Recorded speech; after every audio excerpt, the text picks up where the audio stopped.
the record now. Okay, Jill. It's on its way.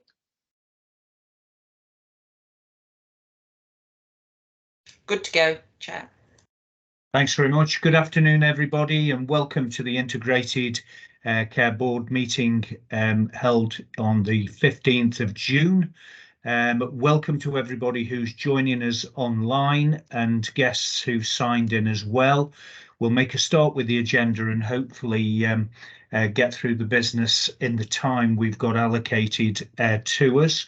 Just want to remind everybody that Staffordshire and Stoke-on-Trent Integrated Care Board meetings are in public, but are not public meetings.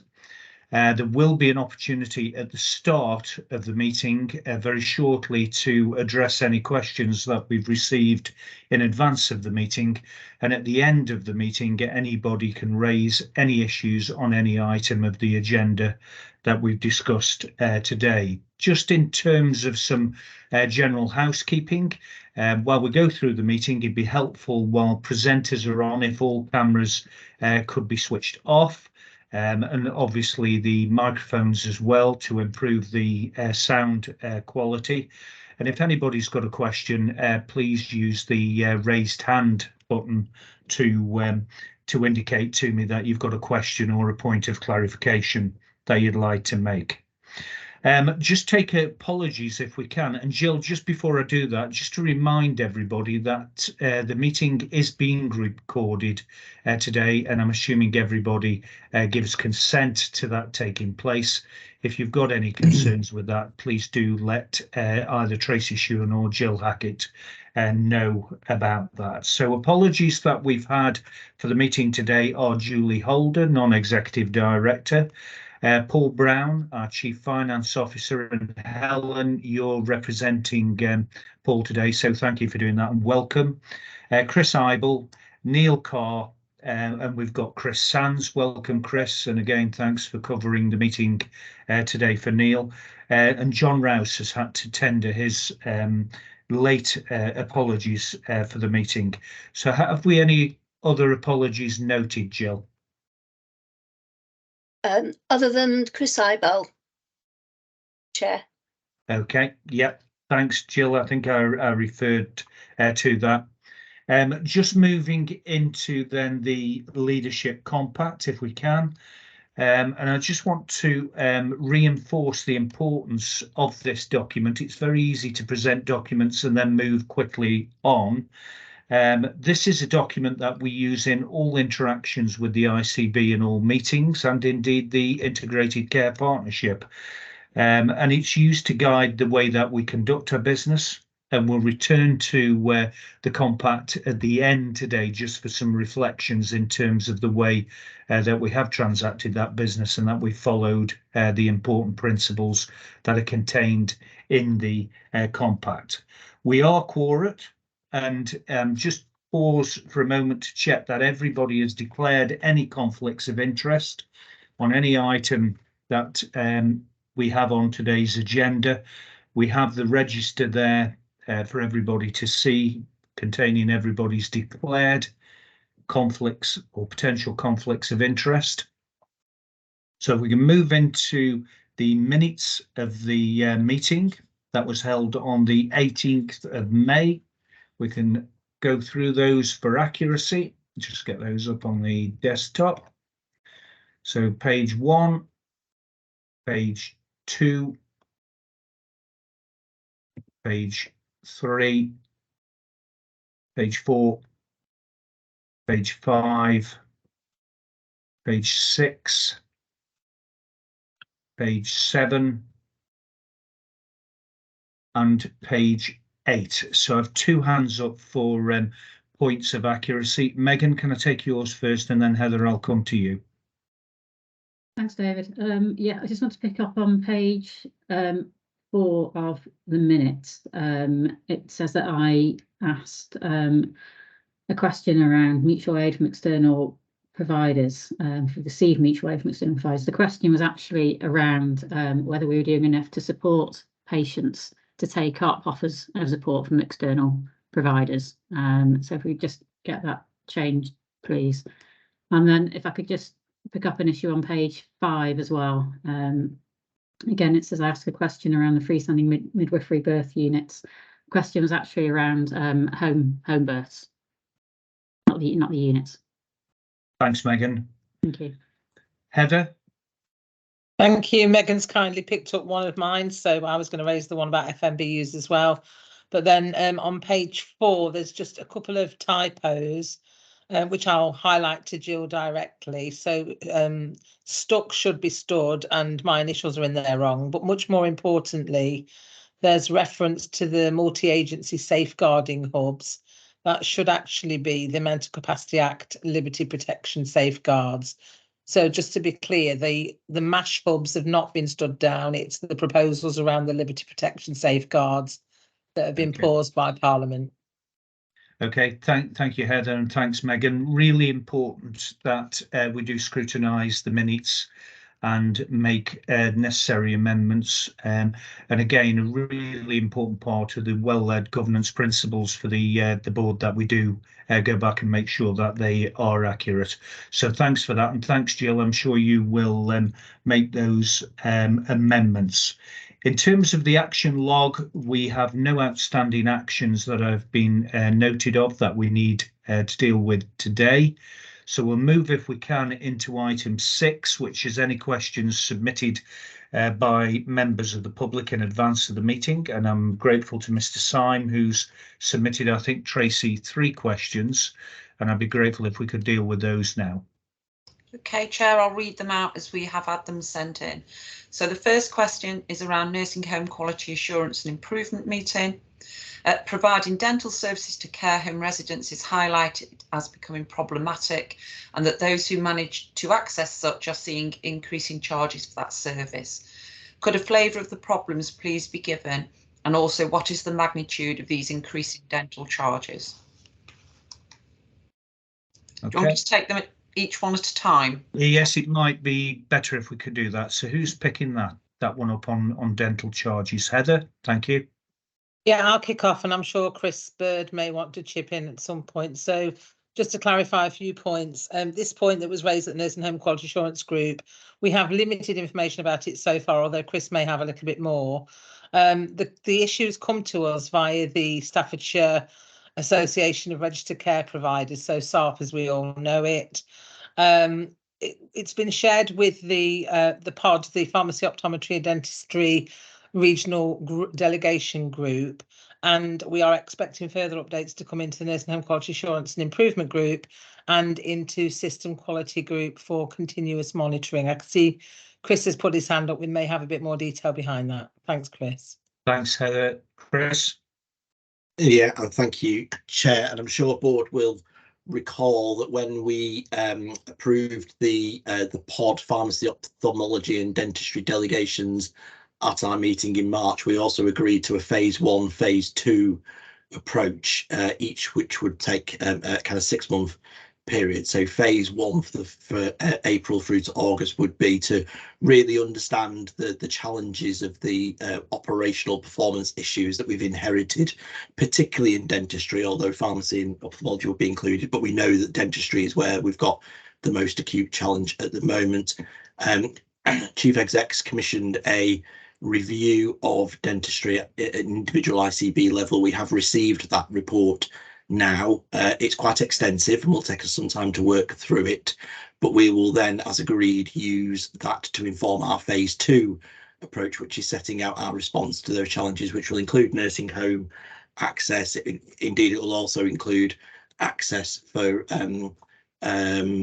people who find accessing routine dentistry difficult because of some kind of disability or mental impairment, as well as kind of general access constraints that we know that are out there in the population at the moment. Okay, thank you, Chris. Tracy, second question. Second question is non-attendance of Stoke-on-Trent City Council at the meeting above. I live in Stoke-on-Trent. I was frankly dismayed to read this. There are several thousand individuals resident in care homes within Stoke-on-Trent, and the Unitary Authority does have duties regarding those residents.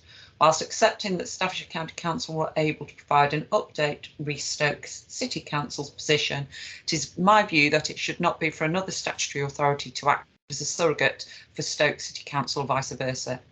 I would like to make it clear my view above is not directed to any specific individual, but is questioning the commitment of partners to ensuring the extremely important initiative, namely our integrated care system, does develop and succeed to the benefit of our catchment population.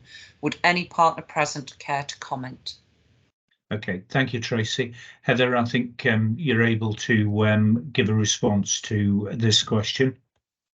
Yeah, I can. And if I could just start by saying I feel certain that if John Rouse hadn't had to give last minute apologies, that he would actually be contributing to this discussion at this point. So I do feel I'm speaking for John.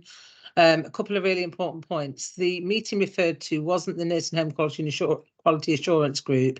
It was the System Quality Group where we didn't have a rep.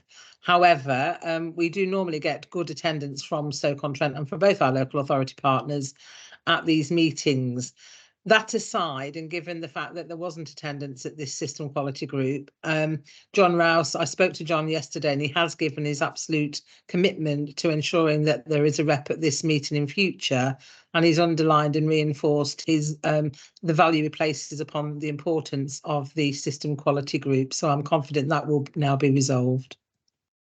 Thank you, Heather. We'll note that in the minutes as the response. And Tracy, the third point, that's a question that's been raised.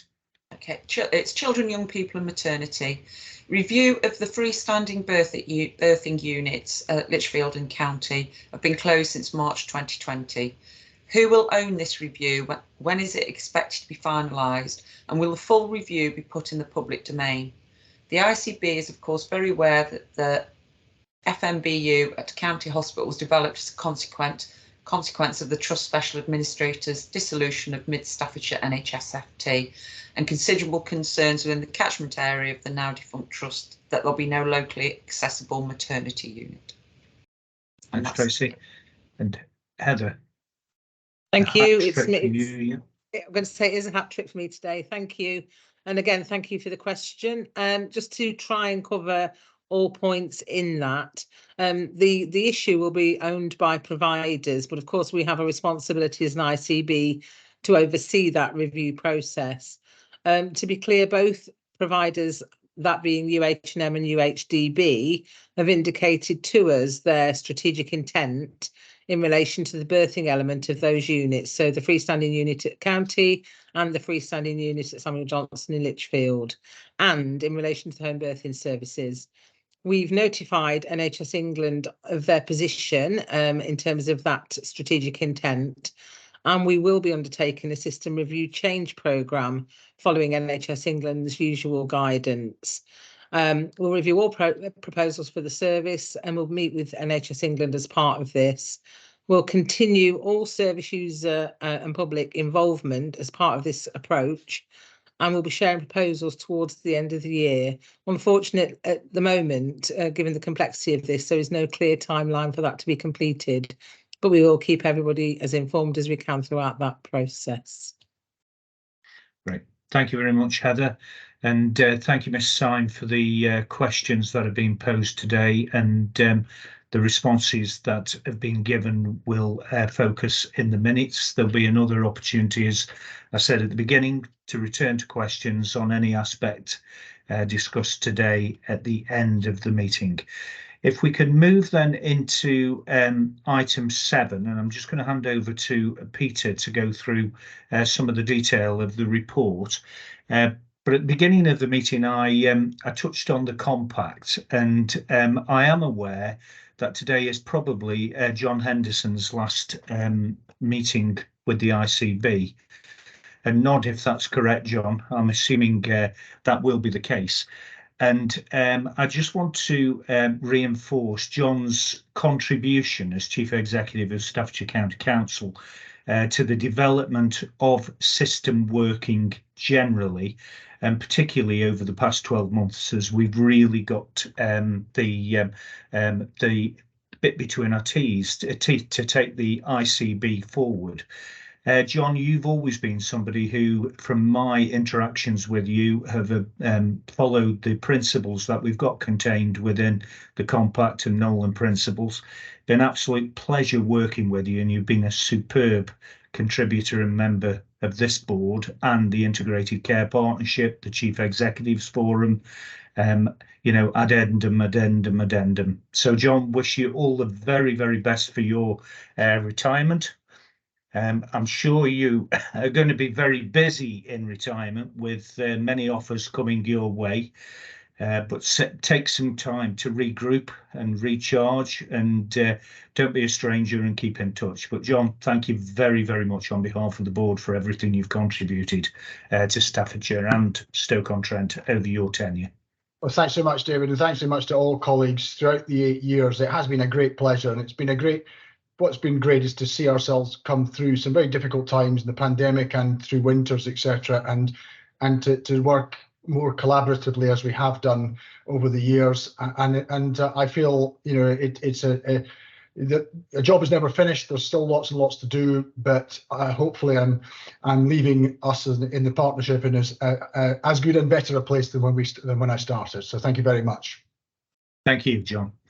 And just moving on, while we are thanking everybody, it is customary of me to say this to every board meeting, and I want to say it again today. I just want to thank all of our system partners, both statutory and within the VCSE, and all our frontline staff for everything they've done since the last board to keep everything going and upright. It's some very challenging times out there.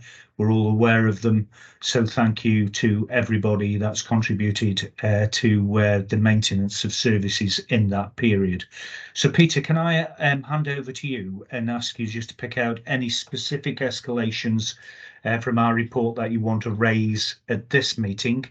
Quite a few will be covered on papers that will come to shortly, but over to you.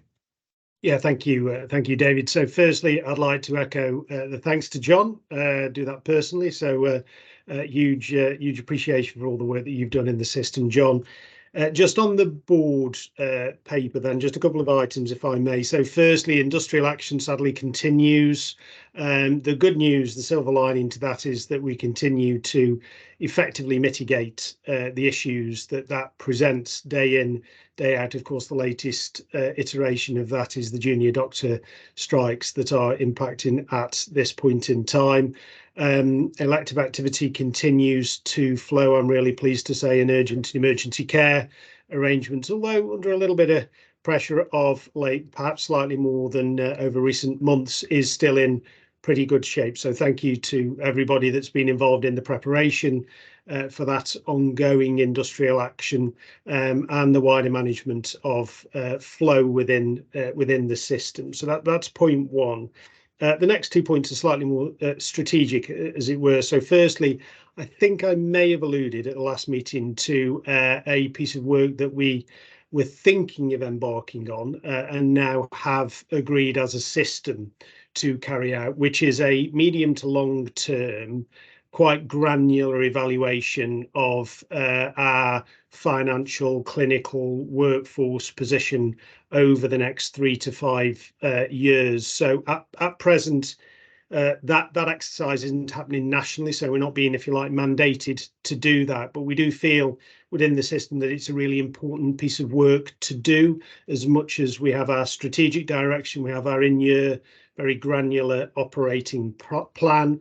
What we don't have at the moment, and I think is really important, is a pretty granular version of that long-term ambition that does describe if you like, the do-nothing scenario should we not impact on those areas that we know we've got a responsibility to positively impact on, whether that be long-term conditions, urgent and emergency care, etc., and then the key tasks that we need to do over that 3 to 5 year period to impact. So the first all system part of that exercise is on the 14th of July, when we'll all come together as leaders from across the system, that's health, social care, and perhaps other sectors as well, to discuss what it is that we need to work on to do to build that understanding of the challenges and then the solutions that we need to put in place over that 3 to 5 year period. So a really, really important piece of work, as much to bring partners or continue to bring partners together from an organisational development perspective, in my opinion, as it is a technical exercise to understand the intricacies of what needs to practically be done. The other relatively strategic piece I just wanted to mention that isn't actually in the pack, but is very recently released update in relation to the government's and NHS England's response to the Hewitt report. This, as many will recall, is the piece of work overseen by Patricia Hewitt. By no means was she the only contributor to that work.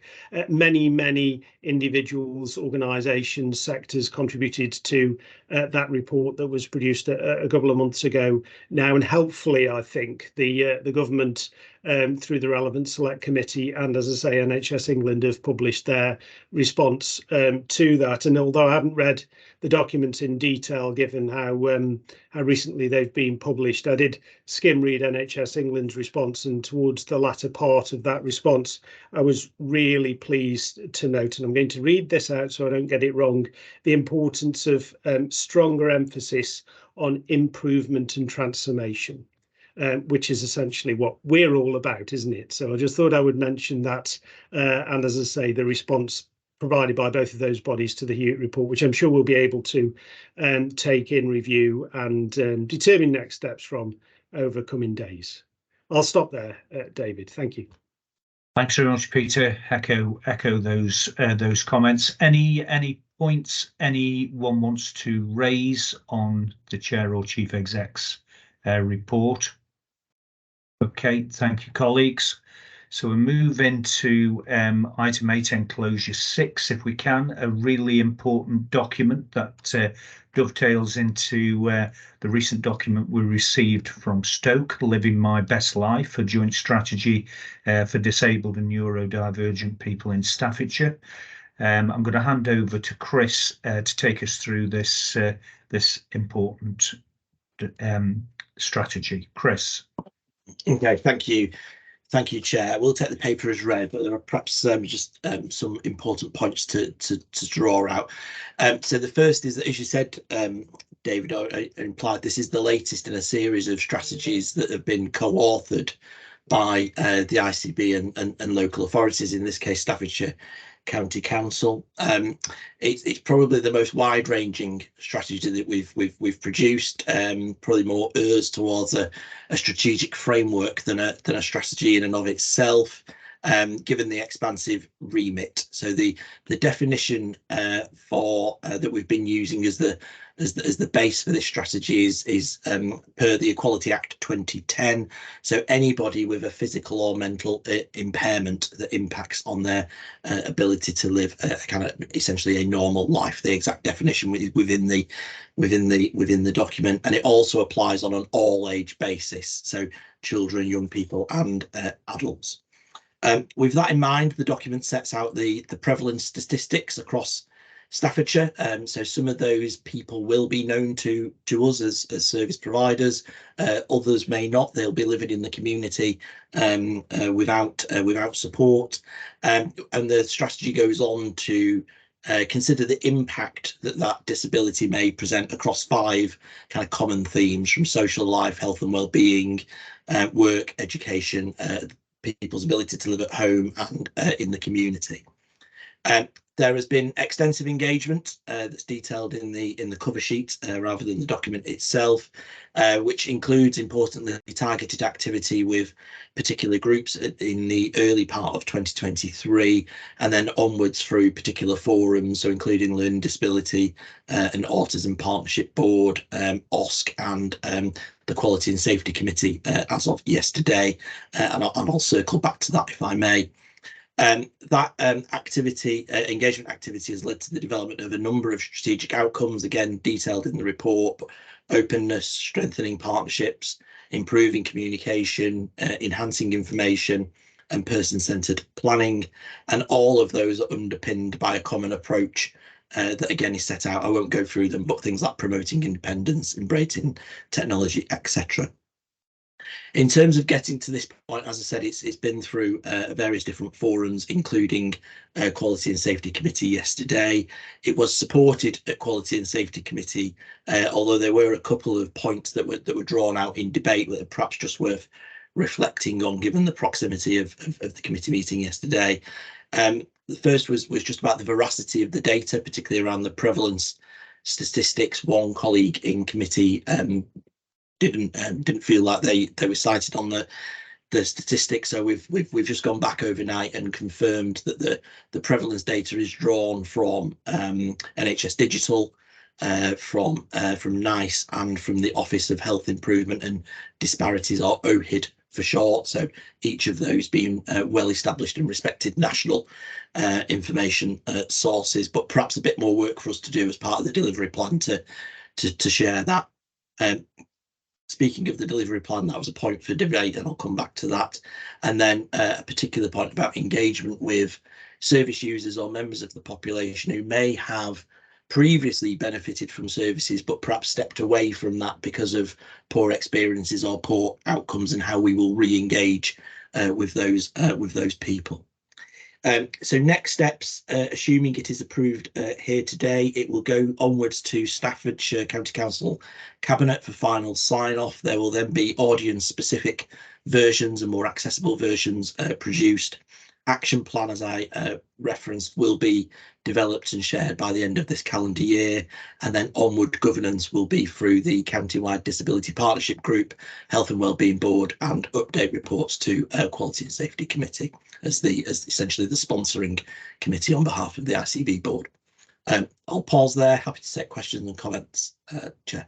Yeah, thanks very much, Chris, and we'll open it up to any points anybody wants to raise in a moment. I guess what I found quite powerful in this document, and the document, the sister document we received from Stoke, is that this is about, it's not about being disabled, it's about being enabled and strength-based, built around the individual. And I think that's such a super shift that's taken place in the way that these strategies are pulled together. I guess the proof in the pudding now will be what difference does that make to the lives of people across our catchment area, and particularly, Chris, as is pulled out in the document, how the quadruple aim can be pulled out, particularly around shifting the dial around outcomes and tackling inequalities.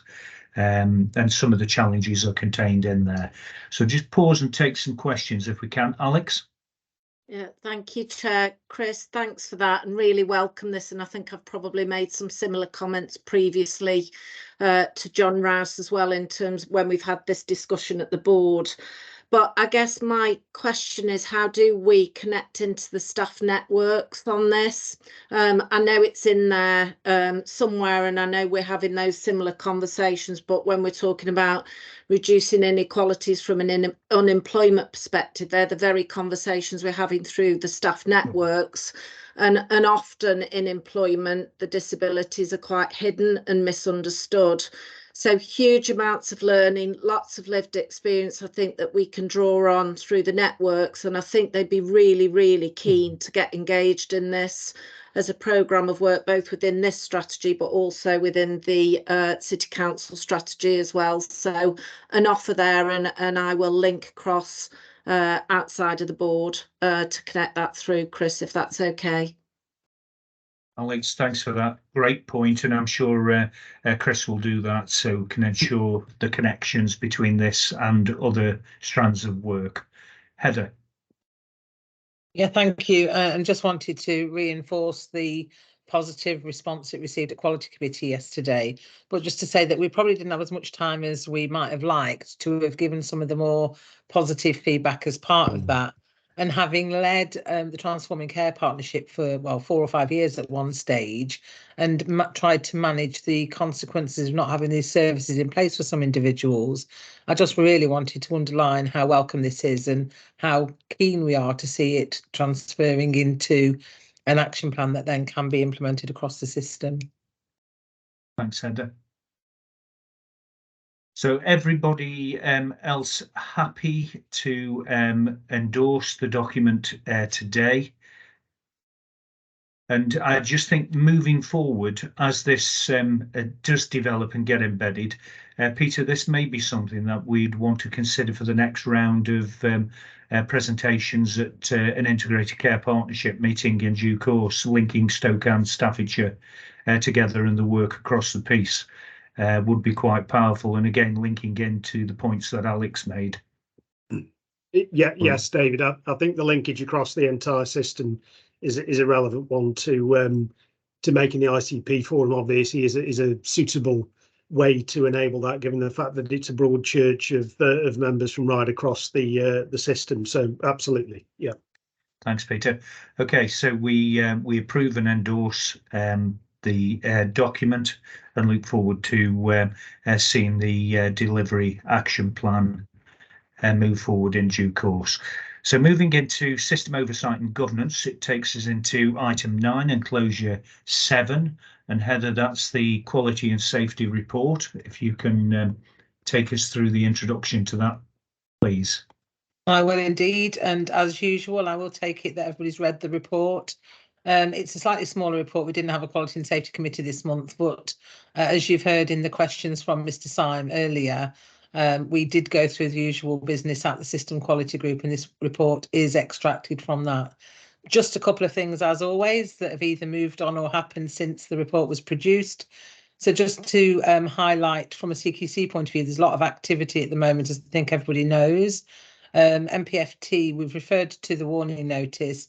They have, as I think most people are aware now, received their report into the inpatient units, and there is active work underway in terms of action planning to address the concerns that were highlighted there. We also know that UH&M are awaiting their final report into the maternity review by the CQC, and I know Tracy's on the call, but a fairly hefty factual accuracy response went back, and it's just a case of waiting for the final report to land. Last month, you'll recall, we talked about my acronym that I'd not extended for the first time. So our friend, the PSIRF, the Patient Safety Incident Response Framework, again, just by way of a reminder that this is replacing the Serious Incident Framework, and what we see and do in the future will look very different. We're in the throes of rolling out a comprehensive training programme around PSIRF, and I did just want to draw out a positive story in that UH&M have been commended by the training organisation for the template they've produced for the PSIRF rollout programme. So I wanted to pull that through. You'll also note from the report that we have started to make a move towards more portfolio-based reporting of quality. That is an evolving piece, and I'm sure as the weeks and months go by, you'll see more and more of that transition.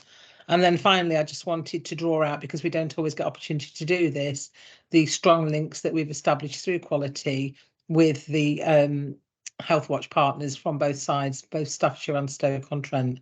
Other than that, there wasn't anything over and above what Mr. Syme had asked about that I wanted to pick up. I'm happy to take any questions. Okay, thanks, Heather. As you say, comprehensive report. Just one point, if I can, Heather, just pick up with you on 7.5, just on that portfolio piece of work. It's not a confidential board meeting where we're doing the portfolio deep dives. What we've done is restructured the board to have more of an OD development session where we can really give some time to delve into the 7 portfolios overall. So they're not confidential discussions as such. They are development and action focused discussions that are taking place to move the portfolios forward. So we can just note that for the record. Thank you. Megan. Thank you. Thanks, David. Thanks, Heather. I just want to ask a question around 5.1.1 and the first paragraph there. You said it's noted that only one serious incident was reported by local care homes between January and March. I just want to ask what level of confidence we've got that serious incidents in care homes are captured and recorded and reported appropriately. Sorry, I couldn't get off mute. That's a really good question. I think it's safe to say, and again, it links to one of Mr. Syme's questions earlier. I think it varies.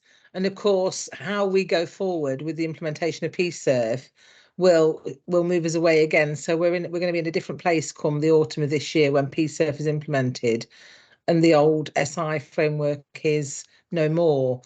So we are working closely in collaboration with all partners in terms of how we manage those serious incidents in the future when we haven't got the old SI framework to refer back to, where if they did report them, they would report them in through us, and they would be attributed to the organisation, to us as an organisation where we commission those beds. So it's varied and probably won't shift a lot before PSERF is implemented, is probably the short answer, Megan. Thank you. Yeah, thanks for that question, Megan. Great question. Okay, so Josie, just before we move on, is there anything, I know there isn't an escalation report this month because of the timing of the meeting, anything you just want to either amplify or add to what Heather's told us about the report? Nothing, Dave, specific. We had our meeting yesterday, but it was a single agenda item because we're moving into our new format from July, and that was the strategy that we've just approved in this meeting. So that's all we talked through yesterday. Very brief meeting. Thanks, Josie.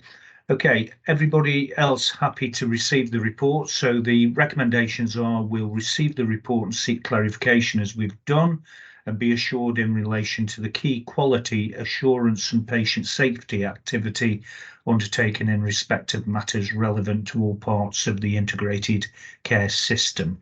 So the board happy to endorse the recommendation with the report today. Okay, thank you very much. Item 10, the month one finance and performance report, enclosure 8. I think that's going to be a double act between Helen and Phil. Helen, are you going to begin that? Yep. Yes, thank you, Chairman. So this is the finance and performance report. I think this is the last report in this format, in that from June we'll be moving on to focus on the performance and programme assurance around the 23-24 operating plan, which is finalised at the end of May. And we're going to make the report get more exception based and more focused on those key metrics and key deliverables that we all agreed in the operating plan. So I think just worth saying that we'll be starting to develop that through FMPC over the next few weeks. If I just pick up the finance piece and hand over to Phil on performance. So I'm pleased to confirm that we're now near the end of the audit period for 22-23, and there are still no material issues arising in any of the audit or statutory bodies within the health system that kind of contribute to the overall system statutory break-even target. So as of today, we're pretty confident that we will deliver that statutory break-even. As the report explains, month one has very limited financial reporting on pay. There were no material Helen, I'm ever so sorry. I don't know whether everybody's experiencing it, but the sound quality is very poor, and it's very difficult to hear you. Haven't a headset you could just plug in, have you, handy? Yeah. I've just checked everybody was on mute, but it's just check it's not just me that's having that difficulty. It was just. Is that any better? That might be a bit better. Let's just see if that. I'm just aware so people can hear what you're saying. I'll move my notes away from the speaker.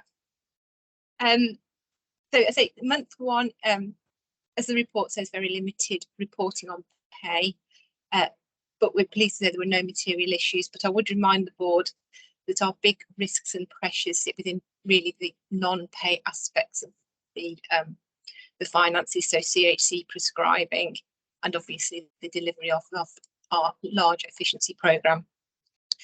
So I think I'd say we'd have a much better view as at month 2, so for the next board meeting, as to the level of risk to the delivery of the 23-24 break-even plan. I can then pass on to Phil to pick up performance issues, but happy to take any questions.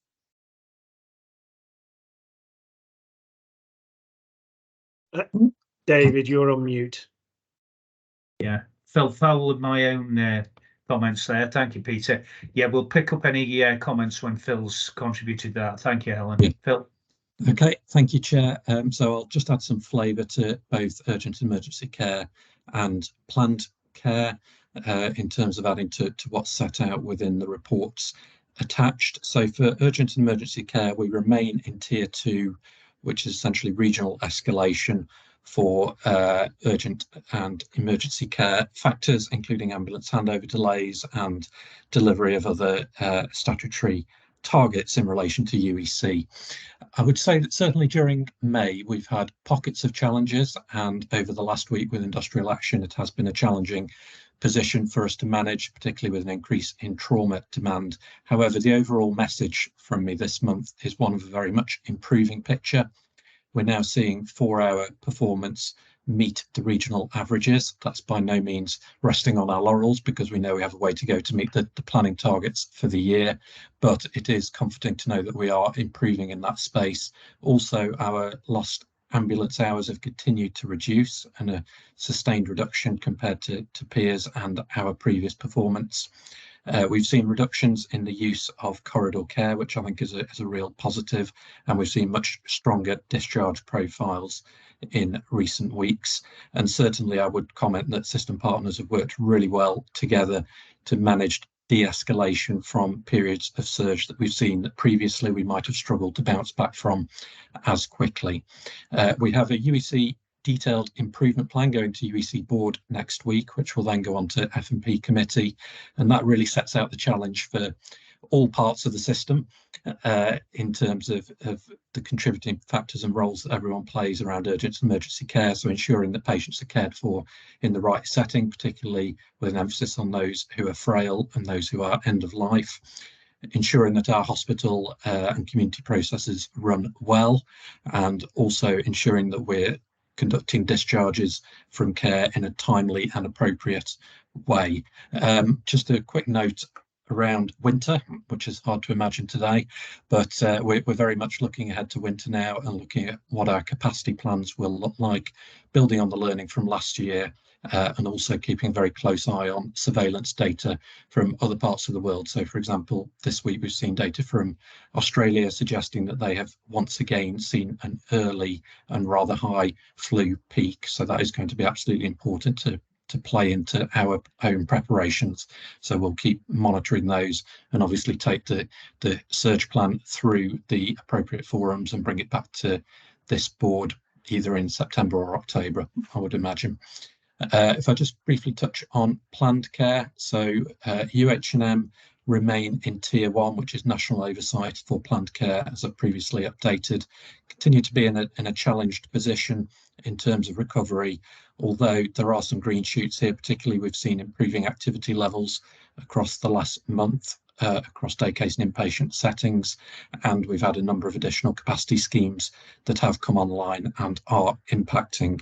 We go through all of this detail at F&P committee, but just in terms of the very latest position, because it is obviously a very live position, we're currently forecasting fully addressing 104 and 78 week waits in July, with a very small number of possible 104 week wait breaches at the end of June, and in the region of around, at the moment, based on current forecasts, around 278 week waits.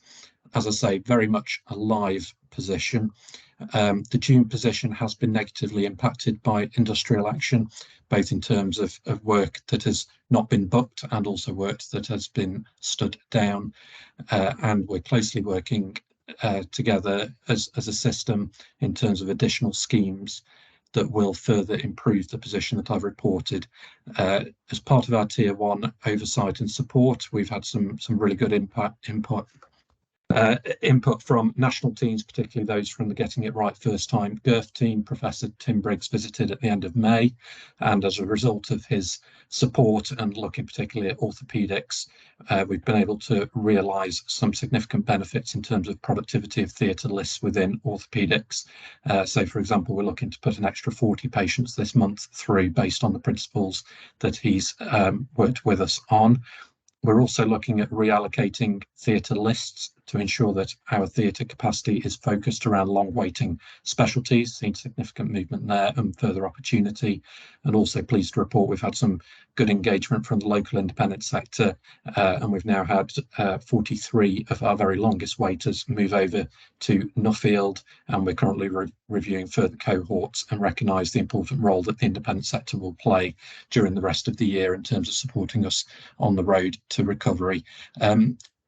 Just final note around elective, the independent review of waiting list management data and reporting has now been completed and has reported through to UH&M and will be considered by the ICB Finance and Performance Committee next month. So I'd suggest that we bring a bit further detail on that next month, if that's okay, Chair. And the very last point on the elective is just obviously the fact that just over 50% of our Staffordshire and Stoke-on-Trent population flow into UH&M. So we are keeping in close contact with those other organisations where patients are referred to for treatment to ensure that their waiting times are coming down in line with expectations. Majority of those are focused around University Hospitals, Derby, Burton and Royal Wolverhampton, but we do have volumes further into Birmingham and north of the patch, Manchester area. There are no specific concerns in terms of eradicating 78-week waits by the end of June. However, as outlined with the UH&M position, the industrial action does pose some risk there.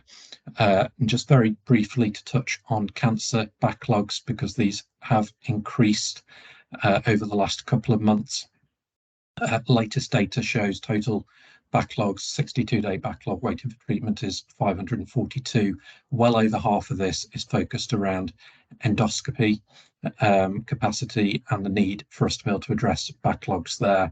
We've got additional capacity in place, which is starting in the next couple of weeks there, and we do now have a clear trajectory for improving that, which has been shared with our regulator colleagues as well. I'll pause there, covered a lot of ground, I'm conscious. Thank you.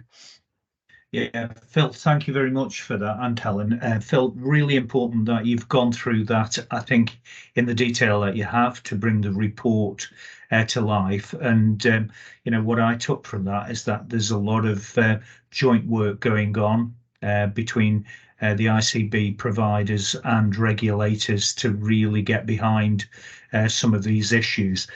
Thanks as well for raising the issues around the winter review, where you're going to have a look at, you know, what went on during last winter, hopefully, so it strengthens the resilience going forward.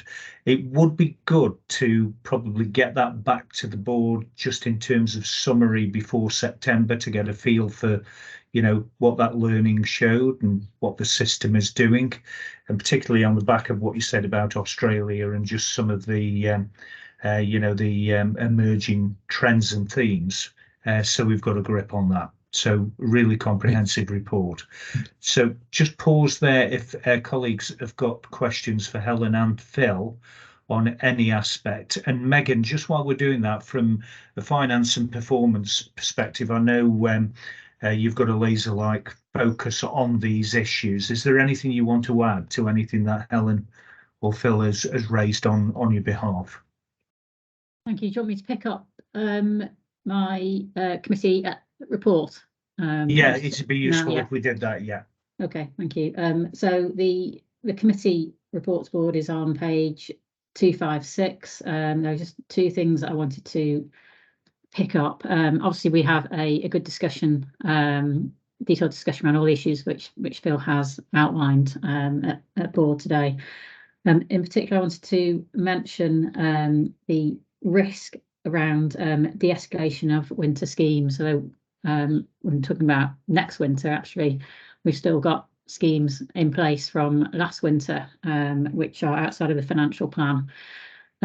So further work is taking place, and I think the Chief Executive Chair's report mentioned this as well, and a report will be coming to the July F&P committee outlining where we are in July.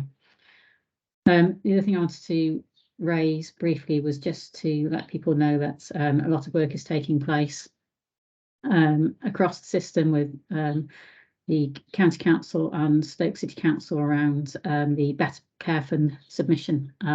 That needs to be submitted by the 28th of June, so the committee's delegated sign off to me as chair of the committee to make sure that we hit that target, and the report will be going to the next committee as well. But I know there's an awful lot of work taking place looking at those schemes and the proposals which will go in. Thank you. Great, thanks very much, Megan, for that enhancement to the report and covering off at enclosure 12 linked to this. Just any further points any board member wants to raise on any aspect that you've heard? Okay, thank you. So we note the actions and contents of the finance and performance report, and thank everybody for the work that's ongoing to address some of the challenging issues that we're facing. So let's move into enclosure 9 if we can, the system financial plan and delivering the break-even position. And Helen, I take it this is you as well. Okay, thank you. Thanks, Chair. I'll take the paper as read. The attached paper has been developed collectively with the system CFOs and sets out the steps which we're taking to ensure delivery of the 23-24 plan. I'm getting my years confused now. The paper summarises the scale of the efficiency challenge we face in the system and our proposed processes for monitoring and reporting against that position. It also sets out a set of specific actions which we're taking collectively across the system, whereby working together we think we can probably gain bigger benefits than we would working as 4 individual organisations. I think Peter alluded to the last page of the report right at the very start.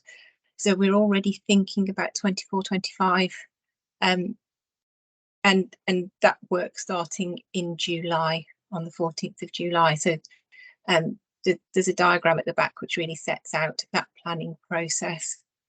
I think the final thing to say was this paper was taken through both System Performance Group and Finance and Performance Committee and approved at both of those. Happy to take any questions. Okay, thank you, Helen. A very challenging position as you've described. Megan? Thank you. Thanks, David. Thanks, Helen. I just wanted to reiterate something that I said at the Finance and Performance Committee, which is I think this is it's a really clear, really well thought out paper, which sets out the key actions which need to be taken. I particularly wanted to welcome actually the work that's going to take place around looking at medicines across the system, because I think that is really timely. And hopefully can move us a long way forward towards delivering a financial plan.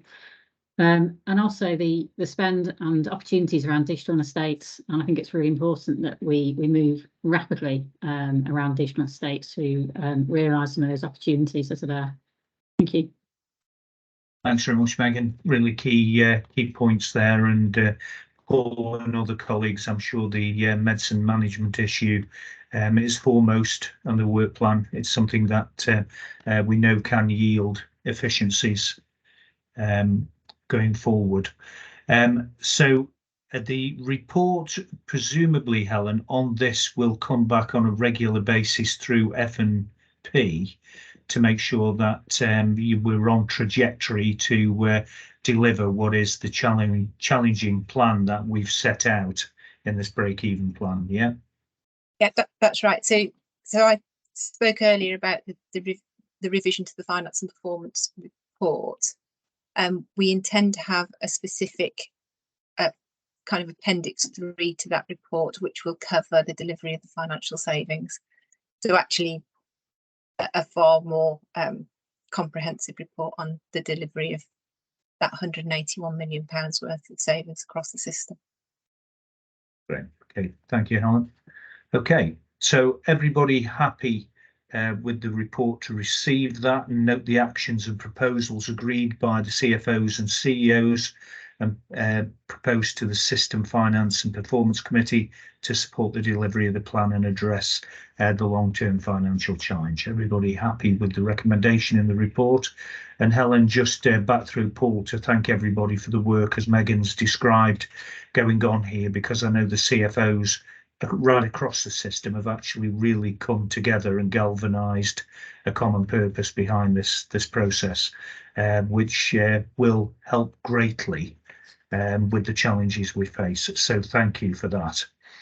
We'll move into enclosure 10 if we can, the joint forward plan. Chris, you're going to take us through this. The full plan has been circulated for information, but I know we've got a truncated version as well and oversight of this, Chris, that you presented to the board this afternoon. Yeah, indeed, Chair. So thank you. So perhaps worth me starting with some thank yous actually. So first is to the team, because whilst I'm presenting it, actually the document you see is the product of a lot of hard work by a small group of people, led by Helen in her role as Director of Planning, but including all members of Helen's team. So actually who sit in Paul Brown's directorate. So a really good example of matrix working, I would suggest. And then also to partners who've contributed to this. I think I'm confident in saying this is the first truly system-based plan, coordinated plan that we've been able to produce. So the JFP itself is in the pack. It's quite an extensive document, so I'm not going to go through it in detail. Many colleagues around the board will have been involved in the production of it, but I think just for the purposes of the board meeting, it's important to pick out 4 points in particular. The first is just to confirm that the JFP is the third of the 3 planning documents that ICSs are required to produce alongside the ICP strategy and the 1-year operating plan. And it's designed to provide more detail on how the ICB and its partners will arrange and deliver the services to meet population need, aligned to the ICP strategy and the NHS long-term plan. In terms of design and content, there is no fixed template. We've been operating in a permissive environment, and we've worked really closely with partners to ensure we've had a collective view on how the JFP will be structured. There is some national guidance on content that stretches to 10 pages. So we've had to be able to demonstrate in the JFP to NHS England in their role as providing oversight and assurance that we have complied with that national guidance. That necessarily introduces a number of pages into the document, which we just have to make sure we've covered off, but we've been able to pass that test with NHS England. And then we wanted to make sure the document was meaningful locally, so we've very purposely structured a lot of the vast majority of the content around the portfolios and the enabling functions. In terms of engagement and feedback, we are required to conduct engagement activity as part of the national guidance. We've done that through portfolio boards, through the Health and Care Senate, through the ICP. We've also held public webinars in partnership with colleagues in Paul Edmondson-Jones' department around the ICP strategy itself. We've had board development sessions, and we've also engaged directly with colleagues in the voluntary and community sector. Perhaps just worth reflecting on 2 examples of how we've used that feedback specifically. So from board development, there was a question about the connectivity of the JFP to other parts of the system. So we've, on the back of that, specifically included a foreword, which is designed to be supported by the 3 co-chairs of the ICP. And we've also included a schematic which shows how the ICB and ICP relate to wider system and national partners.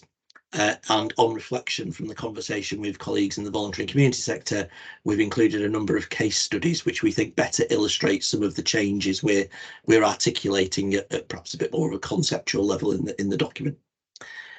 In terms of onward governance from here, we have engaged with health and wellbeing boards. We are required to do that as part of the national guidance, and indeed required to include within the JFP a statement of support from each of the health and wellbeing board areas, each of the health and wellbeing boards, within our ICS geography. So we secured that through Staffordshire Health and Wellbeing Board on the 7th of June. There are a couple of minor amends that we need to make arising from that, and we've agreed we'll do those in concert with any amends arising from discussion today.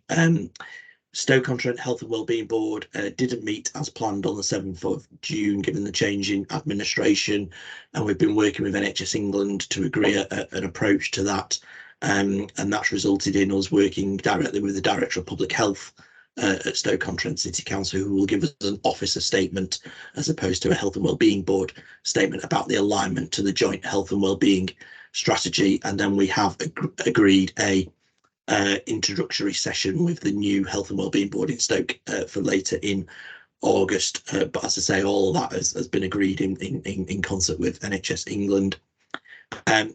we're seeking both approval and delegated approval to yourself, Chair, and Peter as Chief Exec, so that we can make any final amends and a final version ahead of the final publication date of the 30th of June. And then there will be a requirement on the ICB to refresh the JFP on an annual basis. And we're expecting the first refresh to be fairly extensive, actually, because we are expecting a refresh to the NHS long-term plan later this year, and we'll obviously need to reflect any changes from that in the 2004-5 refresh. So I'll stop there, Chair, but I just thought it was worth drawing those particular points out, recognising that, as I say, many colleagues are very familiar with the development of this document as it's gone through its publication production process. Great, thanks, Chris, and very helpful. Again, just some amplification there around some of the issues, and thanks for covering off the Stoke Health and Wellbeing Board point. That was the one thing I was going to ask just out of the paper, that the meeting had been stood down, but you've obviously preempted that.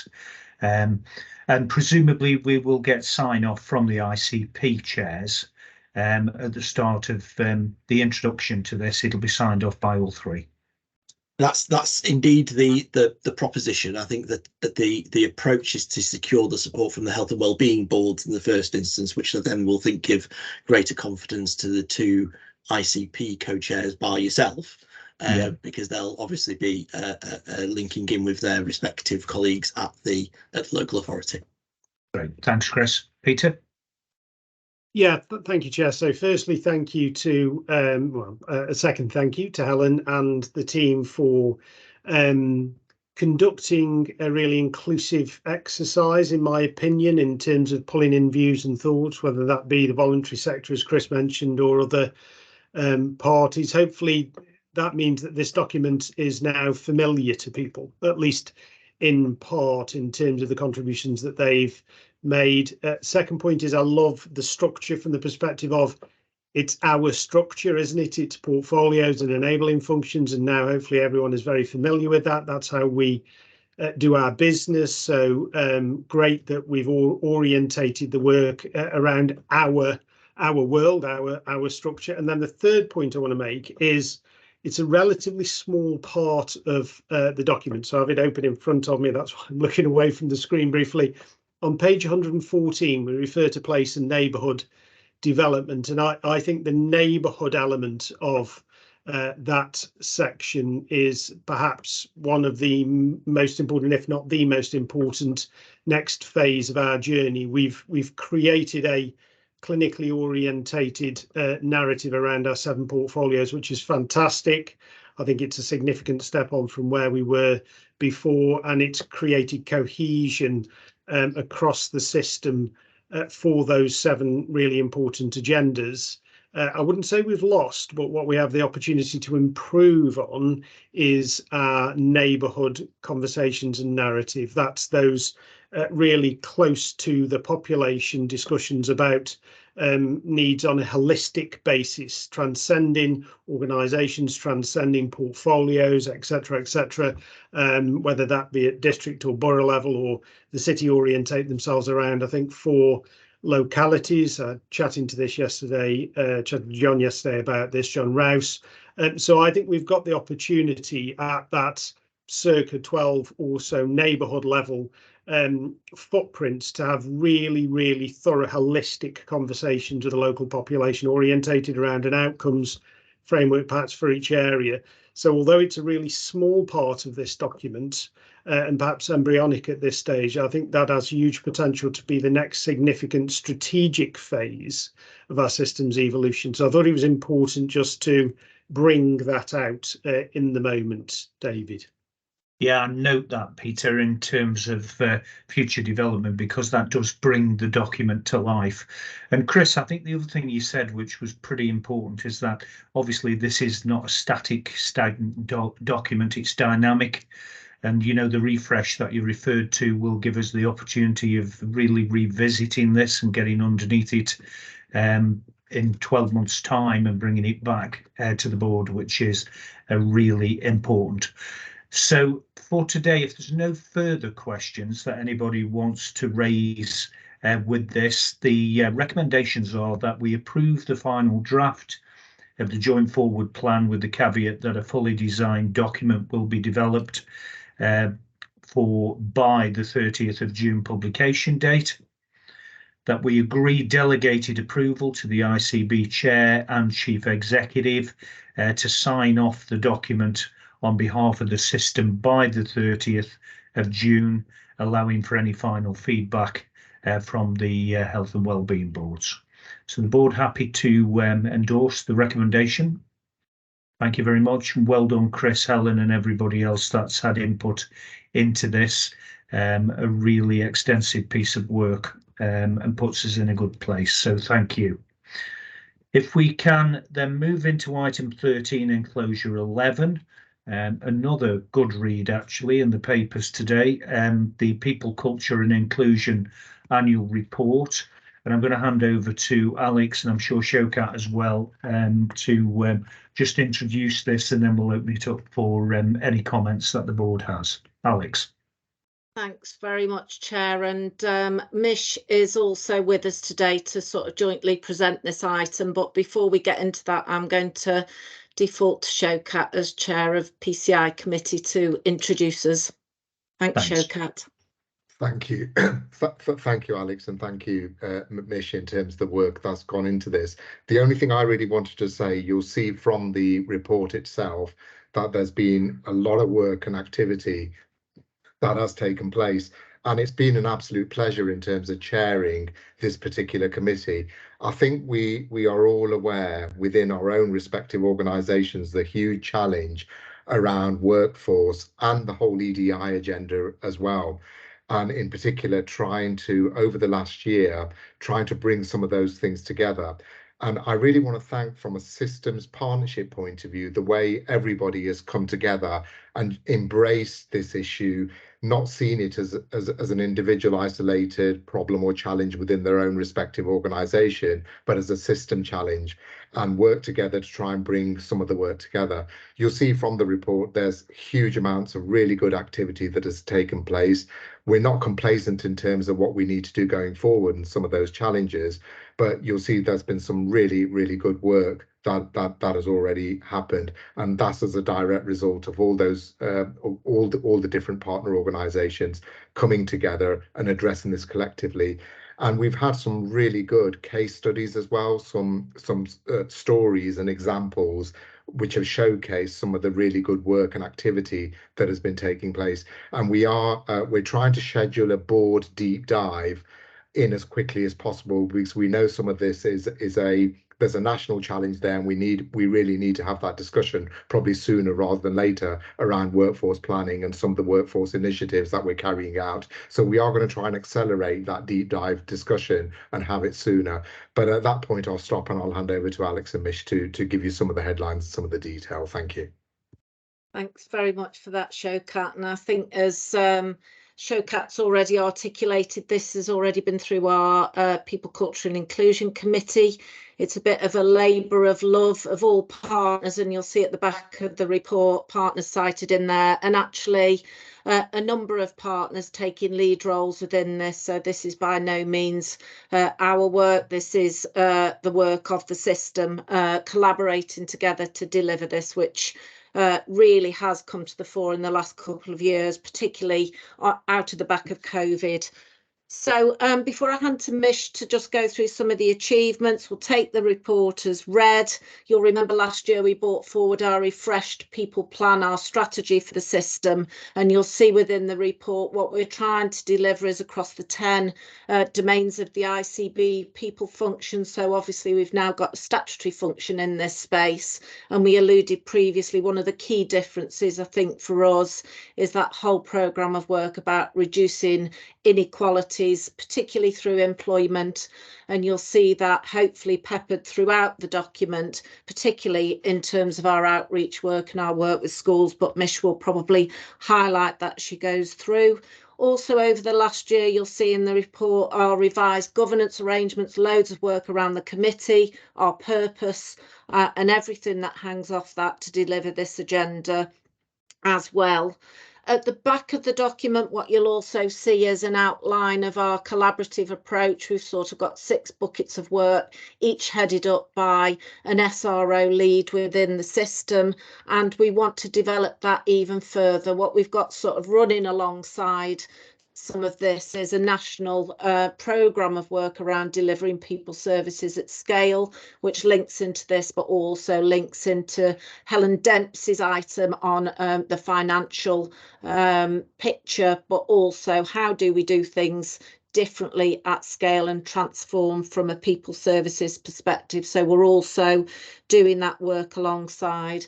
I think as Showcat's articulated, any day now we're expecting the National Workforce Strategy to land. We know it will be big and comprehensive. It's been promised since last year. It's been a long time coming, but I know that there are some moves now to start those conversations prior to that strategy landing.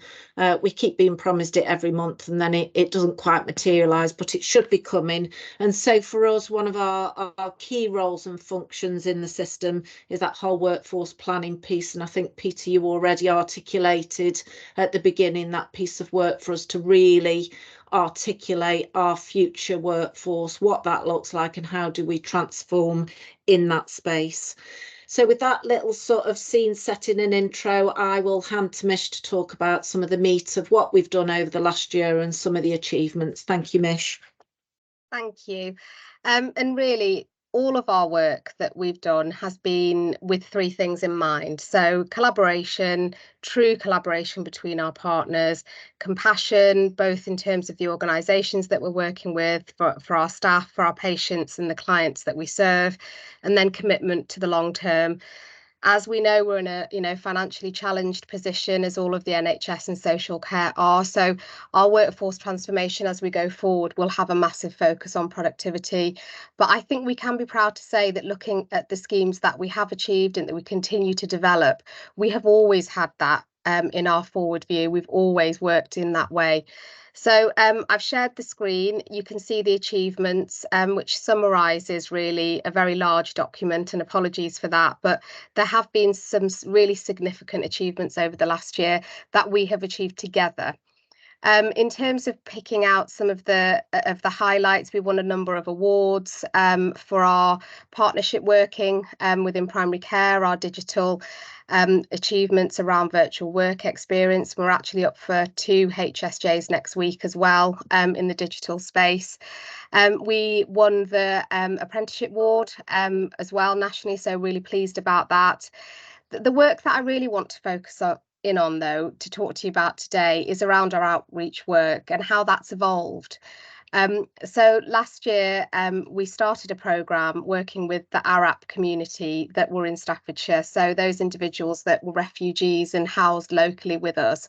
Now from that we realised that there's actually a lot of work that we needed to do, a lot of further work with individuals from either hard to reach communities or deprived backgrounds, and we've evolved our approach and actually increased the resource that's available to it. So in terms of the number of contacts we've had, we've managed to get 8 people into training, education and jobs from the Arab community.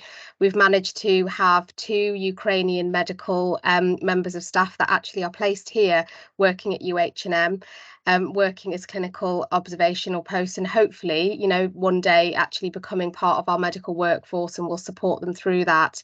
We've had numerous contacts with job centres and working with the Amity Hub. And these are individuals who are in care that are actually coming from very difficult and deprived backgrounds, and supporting them through traineeships. And 5 of them are now on our health and care apprenticeship scheme, which, as you'll know, is in the 4th year, the 5th cohort starting this year. We've developed this over the last 5 years. So not only are we reaching out into our community, not only are we developing schemes in partnership, we're actually supporting those individuals to come into our workforce in the schemes that we're delivering together. So we're really proud of the work we've done, loads more to do. Keep the focus on productivity and workforce transformation, but I'll pause there so that guys can ask questions, comments, etc. Thanks very much, Miss. Thanks, Alex. Thanks, Showcat. A really great report, well presented as well. So I presume this is going to feature on websites and go through stakeholder boards and organisations and not just be lost, because there is a lot of great stuff here that's actually matured very quickly, you know, not even within a 12-month period on, you know, one of the biggest risks we face, you know, the workforce. So tremendously important. Yeah, I don't know whether you want me to come back on that, David, but oh, sorry, Mish. Well, Apologies. no, it's okay. I was just going to say thank you, David, that we have now got our health and care people team as an individual kind of website. We've also got our social media platforms going. We're engaging with all the different communities via hopefully the approach that will suit them. So I've got the hashtags and the links and everything to put in the chat if that's okay, so that you can see that. So absolutely the work is being publicised, but also the work of our provider colleagues as well. So publicising their work and trying to communicate rather than just talk about the work we're doing. Yeah, great. Thanks, Mish. Megan. Thank you. Thanks, Mish and Alex. I mean, there's so much work that's in thought that's gone on in putting this together. It's difficult to know where to start really asking questions, but so I highlighted on allied health professionals, and I'm really pleased they've got their own spot in this strategy, and in particular the over 55s project, because it's so important, isn't it, that we hang on to our most experienced staff. So it was a question really about whether this piece of work around this, which focuses on AHPs and over 55s, are you doing that work across other professions as well in terms of the over 55s? And I suppose what benefits, what fruits do you think it might deliver?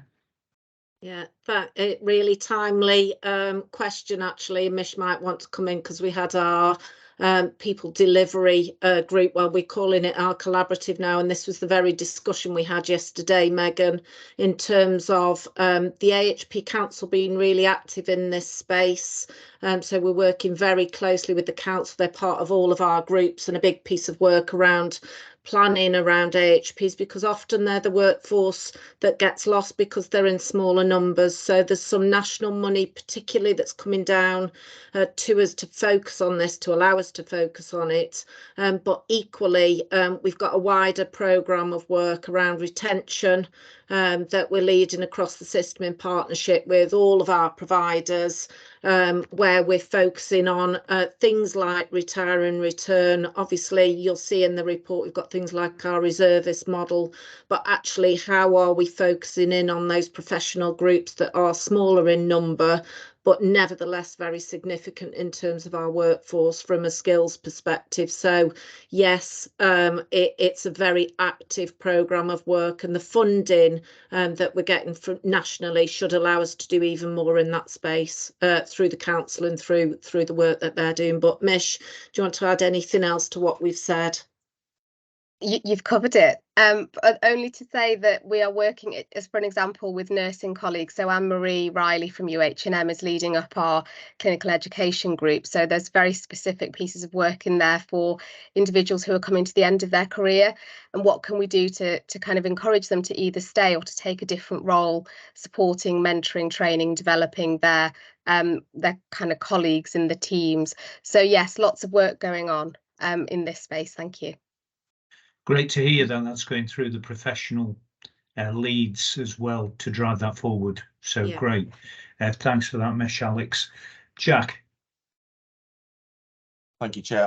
I just wanted to commend Alex and Mish and their whole team as one of the small cog in their massive wheel of activity as a small partner to it. We've been actively involved in everything from the apprenticeship and journey to work at school leavers and school students in activating that and engaging them and bringing them into the NHS family. We're also involved in the about to start the physician associate apprenticeship, which is part of the AHP family as well. And as part of that, I also wanted to have a big shout out, which we don't get an awful lot of views on, the higher education institutes. So that's been done in collaboration with Keele University and Staffordshire University. And we had over 140 applicants that we shortlisted for 14 posts, of which we whittled down to 20. That sort of applicant numbers in this day and age is almost unheard of when there are so many vacancies. And further to that, as a testimony to how successful I think we are, Keele is only one of 2 higher education institutes in the UK currently that have been able to go forward with this program this year, which has been led by NHS England. So just wanted to again commend the amount of work that's gone on with Alex and Mish and their team in terms of enabling us to partake in this as a primary care practice. Jack, thanks for making that really positive powerful contribution there. Very, very relevant to this discussion. Mish. And just to add to it, that not only are we one of the only systems that are doing it, we're doing it in collaboration and in partnership. So thank you so much to the NHS trusts that are also engaged in this. So we are having placements at North Staffs Combined, we're having them at MPFT, UH&M and into primary care. So we've been able to pretty much take the entire cohort at Keele University for the very first time, and we're doing it as a system. So this is really big progress for us, from where we've come from to where we're starting to get to in terms of the way we do things. The norm is around collaboration. So thanks, Jack, for bringing that up. Yeah, thanks for that, Mish. And that's been a key theme of this afternoon with the Joint Forward Plan, this annual report, and the strategy we talked about at the start, that one system, one plan, one direction, which really powerful. Heather. Yeah, thank you. Just to take the opportunity, really, I know it's impossible to mention everybody that's involved in all of this work, but I think that particular piece, the links with Keele, etc., we should acknowledge the work that's been undertaken, particularly more recently, but for a very long time, by Kelly Johnson, who works in the Nursing and Therapies Directorate, who has played a really central role in making sure those links are not only maintained, but strengthened going forward. And I think is playing a really key role in supporting the continued work. So I didn't want to sweep over that. Thanks very much, Heather. So any final points on this item? Well, Mish, Alex, Showcat, a hell of a lot of work being undertaken over the 12-month period. Really great presentation of it as well, to show the energy and drive that's been put behind this. The board's been asked to note the progress, and it's significant progress I think we can report today across the system in tackling our workforce challenges. They will be ever present, but at least we're not becoming overwhelmed by it. We're trying to find ways through it, and be assured on the delivery of our people, culture and inclusion programmes and the progress during the last financial year, and provide ongoing support and engagement of our partners in the delivery of this inclusion programme going forward. So great, we'll move on from that, and thank you so much for bringing that to life for us this afternoon. Okay, we've already covered enclosure 12. Megan brought that forward in the finance and performance report. We'll move into any other business if we can. I've had no items of any other business notified to me in advance of today's meeting, but just let me pause there in case there's any urgent items that any board member needs to bring forward. Bucky. Chair, apologies, but I just thought I wouldn't let it go by mentioning that next week is Learning Disabilities and Autism Week. I know there are planned events throughout the week, but I think it is important that we acknowledge that and participate where we can. Yeah, Bucky, no need for an apology, bringing forward an important issue like that, and links very much to the earlier discussion we had around the strategy. So we do note that, and hopefully we will all be promoting that next week, so that maximum exposure to that societal group can be brought to bear. Great, thanks, Bucky. Any other points anybody wants to bring forward? Okay, so we'll move into any questions that anybody wants to raise from any item that we've discussed on the agenda today. And Ian, I can see your hand is up, so welcome, Ian, and please ask your question. Thank you, Chair. Very interesting meeting, and I'm getting a greater understanding of what is happening with the ICS and the ICB now, and thank you very much.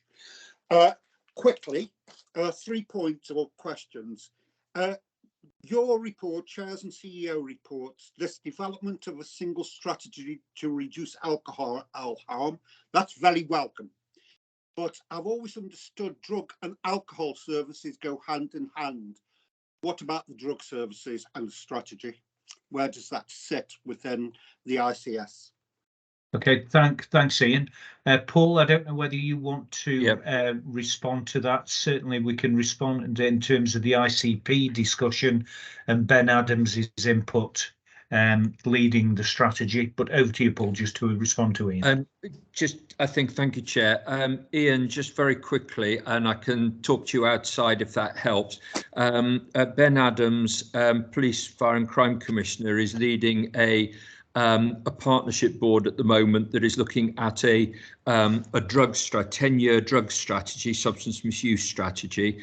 Right. He has already enlarged that to cover alcohol as well. Right. And I think what we agreed at the ICP was that what we wanted to do was work with Ben to absolutely make sure that it was equally drugs and alcohol in that 10-year strategy, under which we can then separately, as we wish to, produce the plans and so on that we need to do. But it's a joint effort, joint endeavour under the ICP banner, but very much allowing Ben Adams to take the lead through his current partnership board. I hope that helps. Thank you. That does. Quickly, to an extent, Heather touched on this in her report, the Quality and Safety Report. It's the line at the end of paragraph 5.4. Following a factual accuracy check, the Trust UHM we're talking about has returned the CQC draft report following the March 2023 maternity service visits. Is that a factual accuracy check regarding the Section 29 letter, or is it a factual accuracy check regarding the totality of the CQC visit, which is a lot more than just the Section 29 letter? Yeah, thanks, Ian. Heather? Yeah, thank you. I'm happy to take that unless Tracy wants to. Yeah, Tracy, I think Tracy is still on the call, actually. Hi, Tracy, welcome. Tracy, you might want to respond to Ian's question. Yeah, very quickly, very briefly. It's in relation to the whole report. The section 29 has already been served. That's live. The factual accuracy is in relation to the whole report, Ian. Right, brilliant. That clarifies that. Right, and it's now the 104 and 78 week waits. UHM at last week or the week before, at their UHM board meeting, had discussed and presented the independent review of waiting list data at UHM. The discussion resulted in UHM stating that they would not hit zero 104 and 78 week waiters in June, which had been a previous assurance. And I fully understand junior doctor strikes, other things will impact on waiting lists and et cetera, et cetera. Now, you mentioned earlier on, I think it was Phil, that you expect to get around zero in July. How sure are you of assurances, not just from UHM, UHDB, Royal Wolverhampton, and other providers where there might be long waits? How assured are you, and what's your confidence levels that that will actually happen? Because this seems to be a moving feast, and I understand why. Okay, Phil, you going to pick that up? Yeah. Yeah, thank you for the question, and it's a really important point. So if I just pick up for the wider population first, so those who are not served by UHNM. We're maintaining close dialogue with all of those providers. We have visibility of the numbers of patients waiting. We can see what dates they've got, etc., etc. I'm not anticipating risks of any magnitude beyond the end of June for them, most certainly. In terms of the UHNM position, again, appreciate your point around the deterioration from original forecasts. It is very much a moving piece with an awful lot of moving parts, but what I can confirm is that I'm very much part of all of the oversight arrangements and working jointly with the trust, meeting with the divisions regularly within the organisation, and have sight of all of the actions that they are taking and have confidence and understand those individual actions. However, I'm not unfortunately going to be able to give absolute 100% confidence that we will get everything done by the end of July, just because of the number of moving parts that are associated here. But what I can confirm is, in terms of the work that UHNM are doing, the work we're doing as an ICB, and the regional national support that we're having, it is all in a positive place in terms of working at its very best to address this challenge. Brilliant. Thank you very much. Thank you very much, Chair. Thank you very much, Board. Ian, thanks for your questions and thanks for your continued attendance and interest. Okay, Tracy, can I just check that we've had no further questions that have been posted online or through any other medium while we've been meeting this afternoon? There's nothing in the chat, and as this is being recorded and people could attend live, it's not being streamed at the moment, so we wouldn't have had anything from anyone else unless they put their hand up here, and I can't see anyone's put anything in the chat, but we try not to use the chat anyway. Okay, thanks for confirming that, Tracy. So just moving into item 17, we started with the compact that drives the way that we conduct our business in Staffordshire and Stoke-on-Trent. Just want to pause in case there's any reflections there anybody's got, and just pause and check that everybody has had ample opportunity to raise any issue of concern or otherwise on any aspect of the business that's been transacted today during the board. Okay, no hands up, so assume everybody is happy with that. So thank you. We will close the meeting. The date and time of our next meeting is the 20th of July at 12:30 at the Staffordshire Hub, and that will be a face-to-face meeting when the board will meet in person. Just for colleagues who are joining the deep dive session that follows the board, we'll recalibrate the timings for that if we can, and take a 15-minute break, and well, just slightly 13-minute break, I think, and we'll meet at 1:45 if we can. That'd be great. So thank you everybody for